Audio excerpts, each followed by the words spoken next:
ಕೂಡ ಪ್ರಕರಣಕ್ಕೆ ಸಂಬಂಧಪಟ್ಟಂತೆ ಸರ್ ಮುಖ್ಯಮಂತ್ರಿ ಸಿದ್ದರಾಮಯ್ಯ ಸೇರಿದಂತೆ ಒಟ್ಟು 142 ಅಂದ್ರೆ ಬರೋಬ್ಬರಿ 300 ಕೋಟಿ ಆಸ್ತಿ ಮುಟ್ಟುಗೋಲಾಗಿದೆ. ಏನು ಇಡಿಯನ್ನ ಏನು ಮೊದಲನೇ ಪ್ರಾರಂಭದಲ್ಲಿ ಬಂದಿರತಕ್ಕಂಥದ್ದು ಏನು ಫೈಂಡಿಂಗ್ಸ್ ಮೂಲಕ ನಿಮ್ಮೆಲ್ಲರಿಗೂ ಆ ಮಾಹಿತಿ ಬಂದಿದೆ. ನಾವು ಏನು ಮೊದಲಿಂದಾನು ಕೂಡ ನಾವು ನಮ್ಮ ನಿಲುವು, ಪಕ್ಷದ ನಿಲುವು ಇರ್ಬೋದು, ನಮ್ಮ ಮೈಸೂರಿನ ಭಾಜಪನ ನಿಲುವು ಇರ್ಬೋದು, ನಂದೇ ಆದ ವೈಯಕ್ತಿಕ ನಿಲುವು ಇರ್ಬೋದು, ಮುಖ್ಯಮಂತ್ರಿಗಳು ತಮ್ಮ ಒಂದು ಜವಾಬ್ದಾರಿಯುತ ಸ್ಥಾನದಲ್ಲಿರೋ ಕಾರಣಕ್ಕಾಗಿ ಈ ಒಂದು ಏನು ಹಗರಣ ಆಚೆ ಬಂದಿರೋ ಕಾರಣಕ್ಕಾಗಿ ತಮ್ಮದೇ ಆದ ತವರು ಕ್ಷೇತ್ರದಲ್ಲಿ ಒಂದು ಏನು ಮೈಸೂರಿನ ಅಭಿವೃದ್ಧಿಗೆ ಒಂದು ಇತಿಹಾಸ ಇರುವಂಥದ್ದು ಸಂಸ್ಥೆ ಮೂಡ ಅಂತ ಸಂಸ್ಥೆಯಲ್ಲಿ ಒಂದು ಹಗರಣ ನಡೆದಿರೋ ಕಾರಣಕ್ಕಾಗಿ ಅವರು ತಮ್ಮ ರಾಜೀನಾಮೆ ಕೊಟ್ಟು ಒಂದು ಫ್ರೀ ಆಗಿರುವಂಥದ್ದು, ಅವ್ರದ್ದು ಪ್ರಭಾವ ಇಲ್ಲದೆ ಇರುವಂಥದ್ದು ಒಂದು ಸಂಸ್ಥೆ ಮೂಲಕ ಇದು ತನಿಖೆ ಆಗಬೇಕಾಗಿ ನಾವು ಅಂದಿನ ಕಾಲದಲ್ಲಿ ಆಗ್ರಹಿಸ್ತಾ ಬಂದಿದ್ದೀವಿ. ಈ ಸಂಬಂಧಪಟ್ಟಿರುವಂಥದ್ದು ಇಡಿಗೂ ಕೂಡ ಈ ಕೇಸ್ ಬಂತು. ಯಾಕಂದ್ರೆ ಅವರ ಒಂದು ಏನು ಅಲ್ಲಿ ಡಿಸ್ಪ್ರಪೋರ್ಷನೇಟ್ ಏನೋ ಸೈಟ್ಸ್ದು ವಿಚಾರ ಬಂದಾಗ ಅವ್ರಿಗೂ ಕೂಡ ಅದು ಬಂದಿತ್ತು. ಆ ಸಮಯದಲ್ಲಿ ಅವರು ಕೂಡ ಒಂದು ತನಿಖೆ ಮಾಡಿದ ನಂತರ ಇದು ಹಗರಣ ಏನಿದೆ ಅತಿ ದೊಡ್ಡದು ಅಂತ ಹೇಳಿ ಅದು ಬರೀ ಈ ಏನು ಸಿದ್ದರಾಮಯ್ಯ ಅವರ 14 ಸೈಟ್ ಅಲ್ಲ, ಏನು 300 ಕೋಟಿ ಅಷ್ಟು ಹಗರಣ ಆಗಿರ್ಬೋದು. ನಂತರ ಏನು 142 ಏನು ಆಸ್ತಿ ಇದೆ, ಸ್ಥಿರಾಸ್ತಿಗಳನ್ನು ಏನೋ ಇದಾಗಬೇಕಾಗಿರೋದು ಅವರು ಕೂಡ ಬಹಳ ಸ್ಪಷ್ಟವಾಗಿ ಹೇಳಿದ್ದಾರೆ. ಈ ನಿಟ್ಟಿನಲ್ಲಿ ಮತ್ತೊಮ್ಮೆ ನಾವು ಆಗ್ರಹಿಸೋದು ಮುಖ್ಯಮಂತ್ರಿಗೆ, ದಯವಿಟ್ಟು ಅದು ಒಂದು ಜವಾಬ್ದಾರಿಯುತ ಸ್ಥಾನ, ಇದು ಬಹಳ ಇಡೀ ರಾಜ್ಯದ ಒಂದು ಸಮಸ್ತ ಕನ್ನಡಿಗರ ಒಂದು ಪ್ರತಿನಿಧಿಸುವಂಥದ್ದು ಕರ್ತವ್ಯ ಇದೆ ಆ ಸ್ಥಾನಕ್ಕೆ. ಸೊ ಆ ನಿಟ್ಟಿನಲ್ಲಿ ಅವರು ರಾಜೀನಾಮೆ ಕೊಟ್ಟು ಈ ತನಿಖೆ ಮುಗಿಯವರೆಗೂ ಅವರು ರಾಜೀನಾಮೆ ಕೊಟ್ಟು ಆ ತನಿಖೆ ಏನು ವರದಿ ಬರುತ್ತೆ ಅದರ ಒಂದು ಆಧಾರ ಮೇಲೆ ಮುಂದುವರಿಲಿ. ಯಾಕಂದ್ರೆ ಈಗ ಇಡಿ ಕೊಟ್ಟಿರುವಂತ ಪ್ರಶ್ನೆಯಲ್ಲಿ 14 ಸೀಟು ಅಕ್ರಮ ಅನ್ನುವಂಥದ್ದು ಕ್ಲಿಯರ್ ಮಾಡಿದ್ದಾರೆ. ಅಲ್ಲಿಗೆ ಒಂದೊಂದು ತನಿಖೆ ಮುಗ್ದೋ ರೀತಿಯಲ್ಲಿ ಕಾಣ್ತಾ ಇದೆ. ತನಿಖೆ ಮುಗಿಯೋದು ಇನ್ನೂ ತನಿಖೆ ಮುಗ್ದಿರೋದು ಬರೀ ಇದು ಫೈಂಡಿಂಗ್ ಬಂದಿರೋದು ಇನ್ನು ಮುಂದೆ ತನಿಖೆ ಆಗ್ಬೇಕಾಗಿದೆ. ಯಾವ ರೀತಿ ಅದು ಪಡ್ಕೊಂಡ್ರು ಅದು ಮತ್ತೆ ಇದು ಆ 50-50 ಹೈಟ್ ನಿವೇಶನದಲ್ಲಿ ಯಾರ್ಯಾರು ಅಡ್ವಾಂಟೇಜ್ ತಗೊಂಡಿದ್ದಾರೆ ಇತ್ಯಾದಿ ಎಲ್ಲ ಬಹಳಷ್ಟು ಇದೆ ಅದು ತನಿಖೆ ಮಾಡೋದು. ಇದಕ್ಕೇನು ಅಂತ್ಯ ಇಲ್ಲ. ಹಿಂದೆನೂ ಸಹ ಅವರು ಸೈಟು ತಿರ್ಗಾ ಅದು ರಿಟರ್ನ್ ಮಾಡಿರೋ ಕಾರಣಕ್ಕಾಗಿ ತನಿಖೆ ಮುಗಿಯಲ್ಲ. ಏನೋ ತಪ್ಪಾಗಿದ್ರೆ ಸಂಪೂರ್ಣವಾದ ಒಂದು ತನಿಖೆ ಆಗ್ಬೇಕಾಗಿದೆ. ಇಲ್ಲಿಗೆ ವಿಚಾರ ಏನು ಮುಗ್ದಿಲ್ಲ ಮತ್ತು ಅವರು ಒಪ್ಕೊಂಡಿದ್ದಾರೆ. ಸೈಟ್ ಏನು ಪುನಃ ರಿಟರ್ನ್ ಮಾಡಿರೋ ನಂತರ ಅದು ಒಪ್ಕೊಂಡಿದ್ದಾರೆ, ಇಂಥ ಒಂದು ತಪ್ಪಾಗಿದೆ ಅಂತ, ಇಂಥ ಒಂದು ಹಗರಣ ನಡೆದಿದೆ ಅಂತ ಅವ್ರು ಒಪ್ಕೊಂಡಿದ್ದಾರೆ. ಅದಕ್ಕಾಗಿ ಮತ್ತು ಇವತ್ತು ನಡೀತಾ ಇರುವಂತ ತನಿಖೆಯ ಒಂದು ದೃಷ್ಟಿಯಲ್ಲಿ ಅವ್ರು ರಾಜೀನಾಮೆ ಕೊಡಬೇಕು ಅಂತ ನಾವು ಆಗ್ರಹಿಸ್ತೀವಿ. ಈಗ ಬಿಜೆಪಿ ಪುನಃ ಇನ್ನೊಂದು ಹೋರಾಟ ಇರುತ್ತಾ? ಯಾಕಂದ್ರೆ ಈಗ ಇಡಿ ರಿಪೋರ್ಟ್ ಆದಾಗ ಪುನಃ ನಮ್ಮ ಹೋರಾಟ ನಿರಂತರವಾಗಿ ನಡೀತಾ ಇದೆ. ಏನು ರೌಂಡ್ಗಳು ಏನಿಲ್ಲ, ನಿರಂತರವಾಗಿ ನಮ್ಮ ಹೋರಾಟ ನಡೀತಾ ಇದೆ, ಕಾನೂನಾತ್ಮಕವಾಗಿ ಮುಂದುವರಿತಾ ಇದೆ. ಇಂದಿನ ಪ್ರಜಾಪ್ರಭುತ್ವದ ವ್ಯವಸ್ಥೆಯಲ್ಲಿ ಹೌದು ಒಂದು ಜವಾಬ್ದಾರಿಯುತ ವಿರೋಧ ಪಕ್ಷದ ಸ್ಥಾನದಲ್ಲಿ ನಮ್ಮ ಪ್ರತಿಭಟನೆ ಇತ್ಯಾದಿಗಳು ನಡೀತದೆ. ಆದ್ರೂ ಸಹ ಕಾನೂನಾತ್ಮಕವಾದ ಒಂದು ವರದಿಯ ಮೂಲಕ ಇದಕ್ಕೆ ಒಂದು ಅಂತ್ಯ ಬರುತ್ತೆ. ಯಾಕಂದ್ರೆ ಸಿದ್ದರಾಮಯ್ಯ ಅವರು ಈಗೂ ಹೇಳ್ತಾ ಇರುವಂತದ್ದು ಇದು ರಾಜಕೀಯ ಷಡ್ಯಂತ್ರದ ಫಲ ಅಷ್ಟೇ ಅನ್ನುವಂಥದ್ದು. ಅದ್ ನಿಜ ಅಂದ್ರೆ ಅವರು ರಾಜೀನಾಮೆ ಕೊಟ್ಟು ತನಿಖೆ ನಡೆಸಲಿ.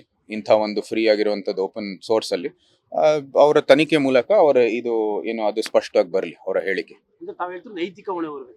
ನೈತಿಕ ಹೊಣೆ ಹೊರಬೇಕಂದ್ರೆ ಅವರು ಇಂಥ ಒಂದು ವರದಿಯ ಮೂಲಕ ಅದು ಬರಬೇಕಾಗಿದೆ. ಯಾವುದೇ ಇದ್ರೆ ನಾವು ಎಲ್ಲ ಕೂಡ ನಾವು ಕ್ಲೇಮ್ ಮಾಡ್ಕೋಬಹುದು, ಆದ್ರೆ ಅಧಿಕೃತವಾದ ಒಂದು ನ್ಯಾಯಾಲಯ ಅಥವಾ ಒಂದು CBI ಅಥವಾ ಒಂದು ಇಡಿ ಮೂಲಕ ನಿಮ್ಗೆ ನೀವು ಇನ್ನೋಸೆಂಟ್ ಆಗಿದ್ದೀರಾ ಅಂತ ಅವರು ಸ್ಪಷ್ಟವಾಗಿ ಹೇಳ್ಬೇಕಾಗುತ್ತೆ. ಈಗ ಮೂಡ ಕ್ಲೀನ್ ಆಗ್ತಾ ಇದೆ ಅಂತ ಅನಿಸ್ತಾ ಇದೆ.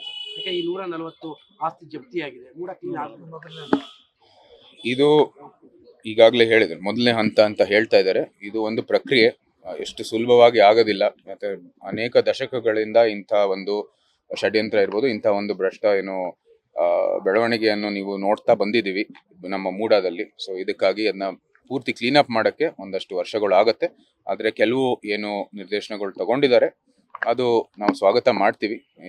ಅಂತ್ಯಕ್ಕೆ ಏನು ಸೈಟ್ಗಳು, ಬಡಾವಣೆಗಳು, ಇದು ಸಂಬಂಧಪಟ್ಟಿರುವಂಥದ್ದು ಸ್ಥಳೀಯ ಏನು ಪಟ್ಟಣ ಪಂಚಾಯತ್ ಇರ್ಬೋದು, ನಗರಸಭೆ ಇರ್ಬೋದು, ಅಥವಾ ನಮ್ಮ ಇಡೀ MCCಗೆ ಏನು ಆ ಬಡಾವಣೆಗಳು ಕೊಡ್ತಾ ಇರೋದು ಅದು ಸ್ವಾಗತ ಮಾಡ್ತೀವಿ. ಆದ್ರೂ ಸಹ ಅದು ಇಲ್ಲಿಗೆ ಅಂತ್ಯ ಅಲ್ಲ, ಇನ್ನು ಅದರ ಅಭಿವೃದ್ಧಿ ಆಗ್ಬೇಕಾಗಿದೆ. ಅಭಿವೃದ್ಧಿ ಲೆಕ್ಕದಲ್ಲಿ ಕೆಲವು ಹಿನ್ನಡೆ ಆಗಿದಾವೆ. ಅಲ್ಲಿ ಮೂಡ ಕಲೆಕ್ಟ್ ಮಾಡಿರುವಂಥದ್ದು ಸೆಸ್ಸು ಇರ್ಬೋದು, ಅದು ಕೂಡ ಅದನ್ನ ಉಪಯೋಗಿಸಿಲ್ಲ. ಬರೀ ಒಂದು ಏನು ನಮ್ಮ ಬೋರ್ವೆಲ್ ಇದು ನಿರ್ಮಾಣ ಮಾಡಿದ ನಂತರ ಅವರು ಸೈಟ್ ಅನ್ನು ಕೊಟ್ಟಿದ್ದಾರೆ. ಅಲ್ಲಿ UGD ಇಲ್ಲ, ವಿದ್ಯುತ್ ಇಲ್ಲ, ಇತ್ಯಾದಿ ಎಲ್ಲ ಇಲ್ಲ. ಸೊ ಇದು ಕ್ಲೀನ್ ಅಪ್ ಮಾಡೋದು ಬಹಳ ಒಂದು ಸಮಯ ಆಗುತ್ತೆ. ಮತ್ತು ಅದು ನಮ್ಮ ಅಲ್ಲಿ ಸಂಗ್ರಹಿಸಿರುವಂಥದ್ದು ಸೆಸ್ಸು ಕೂಡ ಎಲ್ಲಿ ಹೋಗಿದೆ ಅಂತ ನಾವು ಪ್ರಶ್ನೆ ಮಾಡಲೇಬೇಕು. ಯಾಕಂದ್ರೆ ಸ್ಥಳೀಯರು ಆ ಸೆಸ್ ಕಟ್ಟಿರೋದು ಇಂಥ ಸೌಲಭ್ಯಗಳು ಕೊಡೋದಕ್ಕೆ. ಸೊ ಅದು ಕೂಡ ನಾವು ಒಂದು ತನಿಖೆ ಆಗ್ಬೇಕಾಗಿದೆ. ಸರ್, ಈಗ ಇದು ಪ್ರತಾಪ್ ಸಿಂಹ ಅವ್ರನ್ನ ಪಕ್ಷದಿಂದ ಉಚ್ಚಾಟನೆ ಮಾಡಬೇಕು ಅಂತ ಹೇಳಿ ನಿನ್ನೆ ರಾಜ್ಯಾಧ್ಯಕ್ಷರಿಗೆ ಮನವಿ ಪತ್ರ ಸಲ್ಲಿಸಿದ್ದಾರೆ ನಿಮ್ಮ ಅವರ ಏನು ಹಿಂದಿನ ಒಂದು 3-4 ತಿಂಗಳಿಂದ ಏನೇನು ಚಟುವಟಿಕೆಗಳು ಮಾಡ್ತಾ ಇದ್ದಾರೆ ಅದರ ವಿರುದ್ಧವಾಗಿ ಇಲ್ಲಿ ಕಾರ್ಯಕರ್ತರು ಅದು ಇಷ್ಟಪಟ್ಟಿಲ್ಲ ಅಂತ ಬಹಳ ಸ್ಪಷ್ಟವಾಗಿ ಅವ್ರು ಹೇಳಿದ್ದಾರೆ. ಅವರು ಮಾಜಿ ಸಂಸದರಾಗಿ ಅದು ಕೂಡ ಒಂದು ಗೌರವ ಇದೆ ಆ ಸ್ಥಾನಕ್ಕೆ. ಪಕ್ಷದ ಒಂದು ಚೌಕಟ್ಟಿನಲ್ಲಿ ಎಲ್ಲರೂ ಕೆಲಸ ಮಾಡಬೇಕಾಗಿದೆ. ನಾವು ಕೂಡ ಸಂಸದರಾಗಿ ಪಕ್ಷದ ನಿಲುವು ಮೂಲಕ ಪಕ್ಷದ ಒಂದು ಚೌಕಟ್ಟಿನಲ್ಲೇ ಕೆಲಸ ಮಾಡಬೇಕಾಗಿದೆ. ಅದು ಬಹಳ ಸ್ಪಷ್ಟವಾಗಿರುವಂಥದ್ದು. ಆ ನಿಟ್ಟಿನಲ್ಲಿ ಕಾರ್ಯಕರ್ತರು ನಾವು ಹಾಗೆ ಆಗುತ್ತೆ. ಯಾಕಂದ್ರೆ ನಾವೆಲ್ಲರೂ ಒಗ್ಗಟ್ಟಾಗಿ ನಿಂತಿರುವಂಥದ್ದು ಅವ್ರಿಗೆ ಬೇಕಾಗಿರೋದು ಎಲ್ಲಕ್ಕಿಂತ ಮುಖ್ಯವಾಗಿ. ನಾವು ರಾಜ್ಯದಲ್ಲಿ ವಿರೋಧ ಪಕ್ಷದ ಸ್ಥಾನದಲ್ಲಿ ಇದ್ದೀವಿ. ಅಧಿಕಾರ ಇಲ್ಲದೇ ಇರೋ ಸಮಯದಲ್ಲಿ ಇಂಥ ಒಂದು ಏನು ಒಗ್ಗಟ್ಟು ಪ್ರದರ್ಶನ ಆಗಬೇಕಾಗಿರೋದು ಎಲ್ಲಕ್ಕಿಂತ ಮುಖ್ಯ. ಸೊ ಈ ನಿಟ್ಟಿನಲ್ಲಿ ಈ ಕಾರ್ಯಕರ್ತರು ಇಂಥ ಬೇಡಿಕೆಗಳು ಕೊಟ್ಟಿದ್ದಾರೆ. ಏನು ನಮ್ಮ ರಾಜ್ಯ ಅಧ್ಯಕ್ಷರು ಇರ್ಬೋದು, ಆ ಒಂದು ನಾಯಕರು ಇರ್ಬೋದು, ಅವರು ತೀರ್ಮಾನ ತಗೋತಾರೆ. ಸರ್, ಈಗ ಪಕ್ಷಕ್ಕೆ ಮುಜುಗರ ಏನೋ ಉಂಟಾಗಿದೆ ಸರ್. ನೋಡಿ, ನಾವು ಎಲ್ಲ ಏಕತೆಗಾಗಿ ನಾವು ಎಲ್ಲರಲ್ಲೂ ಮನವಿ ಮಾಡೋದು, ಅವ್ರು ವಿನಂತಿ ಮಾಡೋದು ಯಾವಾಗಲೂ ಸಹ, ಇವತ್ತವರೆಗೂ ಸಹ ನಾವು ಯಾರೇ ಇರಲಿ, ಪ್ರತಾಪ್ ಸಿಂಹ ಒಬ್ಬರೇ ಅಲ್ಲ, ಯಾರೇ ಇರಲಿ ಅವ್ರ ಜೊತೆ ಕೂತ್ಕೊಂಡು ಏನೇ ಸಮಸ್ಯೆ ಇದ್ರೆ ಅದು ಬಗೆಹರಿಸ್ಬಿಟ್ಟು ನಾವು ಒಗ್ಗಟ್ಟಾಗಿ ಮುಂದುವರಿಯುವಂಥದ್ದು ನಾವೆಲ್ಲರೂ ಯಾವತ್ತು ಹೇಳೋದು. ಅದೇ ರೀತಿ ನಾವು ಸಹ ಮೈಸೂರಲ್ಲಿ ಈಗ ಬೆಂಗಳೂರು ಪ್ಯಾಲೇಸ್ ರಸ್ತೆ TDR ವಿಚಾರವಾಗಿ ಸುಪ್ರೀಂ ಕೋರ್ಟ್ ಅರ್ಜಿ ಹಾಕಕ್ಕೆ ಕ್ಯಾಬಿನೆಟ್ ಒಪ್ಪಿಗೆ ಆಗಿದೆ ಸರ್. ನಮ್ಮ ಅರಮನೆ ವಿಚಾರದಲ್ಲಿ ನಾನು ಆಗ್ಲೇ ಹೇಳಿದ್ದೀನಿ, ಅದು ಕಾನೂನಾತ್ಮಕವಾಗಿ ಮುಂದುವರಿಯುತ್ತೆ. ನಾನೇನು ಈ ಸಂಸದರ ದೃಷ್ಟಿಯಲ್ಲಿ ಅದಕ್ಕೇನು ನಾನು ಭಾಗವಹಿಸೋದಿಲ್ಲ. ನಮ್ಮ ತಾಯಿಯವರು ಅರಮನೆ ಕಚೇರಿ ಏನಿದೆ ಅದಕ್ಕೆ ಅವರು ನಿರ್ಣಯ ತಗೋತಾರೆ. ಅದೇ ರೀತಿ ಅದು ಮುಂದುವರಿಯುತ್ತೆ. ಸಿದ್ದರಾಮಯ್ಯ ಸರ್ಕಾರ ಬಂದಾಗ್ಲೇ ಆ ವಿಚಾರ ಟ್ರಿಗರ್ ಆಗುವಂತ ಅರಮನೆ ಇದು ಸಮಸ್ಯೆಗಳು ಜಾಸ್ತಿ ನೀವು ಗಮನ ಹರಿಸ್ತಾ ಇರೋ ಕಾರಣಕ್ಕಾಗಿ ನಾವು ಕೂಡ ಇದು ರಾಜಕೀಯ ಒಂದು ವೃತ್ತ ಜೀವನ ಶುರುವಾಗಿದ ನಂತರ ಇದು ನಿರಂತರವಾಗಿ ನಡೀತಾ ಇರೋದು. ಇದೇನು ನಾವು ಸಂಸದರಾಗಿರೋ ಕಾರಣಕ್ಕಾಗಿ ಅವರು ಜಾಸ್ತಿ ಮಾಡ್ತಾ ಇದ್ದಾರೋ ಕಡಿಮೆ ಮಾಡ್ತಾ ಇರೋದು ಅಂತ ನಮಗೆ ನಿಜಕ್ಕೂ ಏನು ಆ ರೀತಿಯ ಏನು ನಿಲುವಿಲ್ಲ. ಆದ್ರೂ ಸಹ ಇದು ನಿರಂತರವಾಗಿ ಇಂಥ ಒಂದು ಕೇಸ್ಗಳು ಬರ್ತಾ ಇರತ್ತೆ. ಸರ್ಕಾರದಿಂದ ನಮ್ಮ ವಿರುದ್ಧವಾಗಿ ಇಂಥ ಒಂದು ಏನು ನ್ಯಾಯಾಲಯದಲ್ಲಿರ್ಬೋದು, ಇಂಥ ಒಂದು ಏನು ನಮ್ಮ ಆಸ್ತಿಯನ್ನು ಅವರು ಸರ್ಕಾರಿ ಆಸ್ತಿ ಅಂತ ಕ್ಲೇಮ್ ಮಾಡುವಂತದ್ದು ಕೆಲಸವನ್ನು ನಿರಂತರವಾಗಿ ಮಾಡ್ತಾ ಬಂದಿದ್ದಾರೆ. ಕಾಂಗ್ರೆಸ್ ಸರ್ಕಾರ ಬಂದಾಗ ಈ ತರ ಜಾಸ್ತಿ ಆಗುತ್ತೆ. ಆತರ ಏನಿಲ್ಲ, ಶುರು ಆಗಿದ್ದು 90s ಅಲ್ಲಿ.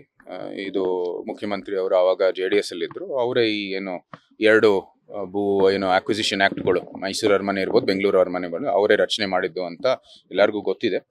ಅಲ್ಲಿಗೆ ಅದು ನಿರಂತರವಾಗಿ ನಡೀತಾ ಇದೆ. ಒಂದೊಂದು ಸರ್ಕಾರ ಬಂದಾಗ ಅದು ಒಂದ್ ಸ್ವಲ್ಪ ಪರಿಹರಿಸಲಾಗ್ತಾ ಇತ್ತು, ಒಂದ್ ಸ್ವಲ್ಪ ಹಿನ್ನಡೆನೂ ಆಗ್ತಾ ಇತ್ತು. ಆದ್ರೂ ಸಹ ನ್ಯಾಯಾಲಯದಲ್ಲಿ ಬಹಳ ಸ್ಪಷ್ಟವಾಗಿದೆ ಆದೇಶ, ಈ TDR ಕೊಡ್ಲೇಬೇಕು ಅಂತ. ಅವರು ಅದೇನಾದ್ರೂ ಅವರ ಏನು ನಿಲುವಿದೆ ಅವರು ತೀರ್ಮಾನ ಮಾಡ್ಕೊಂಡು ಅವ್ರು ಮುಂದುವರಿತಾರೆ. ಅದೆಲ್ಲಾನು ಕೂಡ ನಮ್ಗೆ ಆದೇಶ ಬರೋದು, ನಮ್ಗೆ ನಿರ್ದೇಶನ ಬರೋದು ನಮ್ಮ ಕೋರ್ಟಿಂದಾನೆ, ಸುಪ್ರೀಂ ಕೋರ್ಟ್. ಇದೇನ್ ನಾನ್ ಬಂದಿರೋ ಕಾರಣಕ್ಕಾಗಿ ಅದು ಟಾರ್ಗೆಟ್ ಆಗ್ತಾ ಇಲ್ಲ. ಇದು ನಿರಂತರವಾಗಿ 25-30 ವರ್ಷದಿಂದ ಆಗ್ತಾ ಇರೋದು.